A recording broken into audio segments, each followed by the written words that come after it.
When you're in the client dashboard of QuickBooks Online Accountant, as I am right now, you'll see this tax column. We have updated the Books to Tax feature and just calling it Trial Balance now. So you no longer need to integrate with Intuit Tax Online to get benefit out of this key trial balance tool. Now you see I've started some reviews, and that's basically what you're doing. I reviewed 14 and now 15, of course. So I'm in January 2016, so it's very timely, this video. Let's go into a client file and work on the trial balance. Now I can launch it from here to get in there, or I can just go into the client file into the drop-down or click on the little QB icon in the status column as you go into a QBO client file from QBOA, as you do. And under the Accountant Toolbox briefcase icon, which is in between QB Accountant and the name of your client file, you'll see Accountant Tools. And the very first one is the trial balance, so we'll go ahead and click on that. And as you can see, the tax year is 2015. Of course, I could review 14 if I wanted to as well, but I'm going to leave it at 15. And I started a review on the 21st of December. Let's go over to some of the columns. So you have two tabs, Working Trial Balance, then Tax Mappings. In the Working Trial Balance, this is going to be the trial balance, all your accounts in the trial balance that have had a balance in either 14 or 15. So you can see all my accounts going down. Let's go back to the top. Then the type. And then this will be my 2014 ending balance. We lock these columns. So what was debited and credited for 2014? This is what would have gone onto the tax return, theoretically. The 2015 unadjusted balance, these columns are what are the balances that were booked into the QBO file for 2015. They have not been reviewed or adjusted at this point. What was debited and credited across the whole trial balance. And again, the only accounts you'll see here are those that have balances in either 14 or 15. And then we give you a 2015 activity, or the year you're reviewing, in my case, the prior year, 2015, now I'm in 16. The activity, the dollar amount, either positive or negative, and then the percent change, all the way down.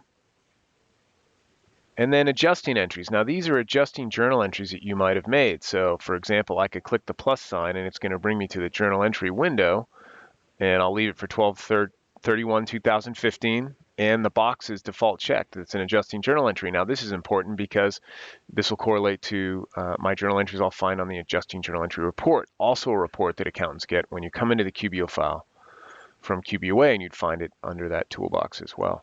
So I made an adjustment for prepaid expenses, right, which you guys will do. And then I'm going to go ahead and click Save and Close. And we will see a change in the adjusting entry. So there's a credit to 1,500. And then, of course, if we scroll down, I'll see prepaid expenses.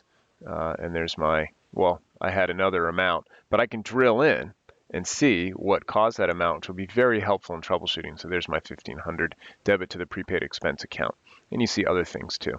So that is the adjusting entry column. Again, you can create a journal entry from here just by clicking on the plus sign, and you can drill down to see the adjusting journal entries. And the amounts in here are only going to be those that were flagged as an adjusting journal entry.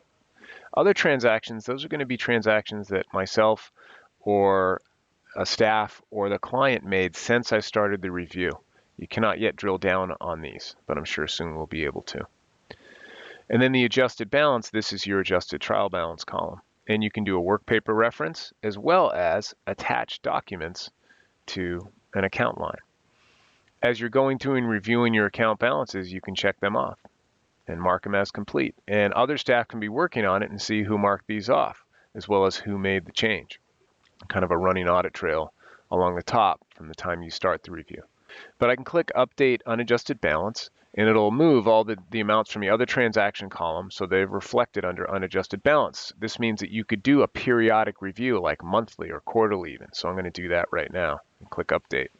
When you're done making your journal entry adjustments or adjustments to the books, and you plan to go to Intuit Tax Online, or maybe you want to export to a CSV or Excel for another tax product you use, it will be important to go through and do some tax mappings.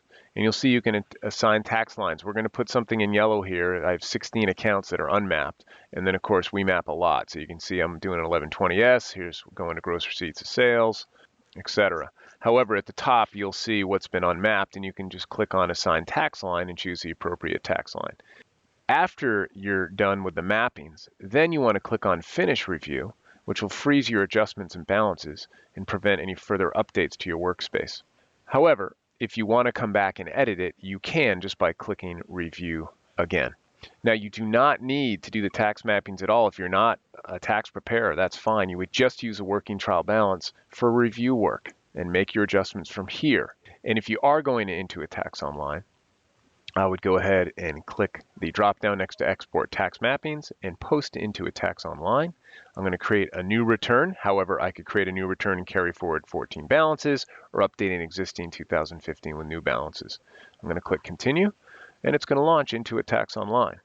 It's starting the tax return, adding the company info, and updating my account balances. I click Continue, and now I'm actually on an 1120S in Intuit Tax Online. So I don't have to actually do the data entry as the Export Tax Mappings does it for me using the trial balance tool within QuickBooks Online when I'm in a QBO file from QuickBooks Online Accountant.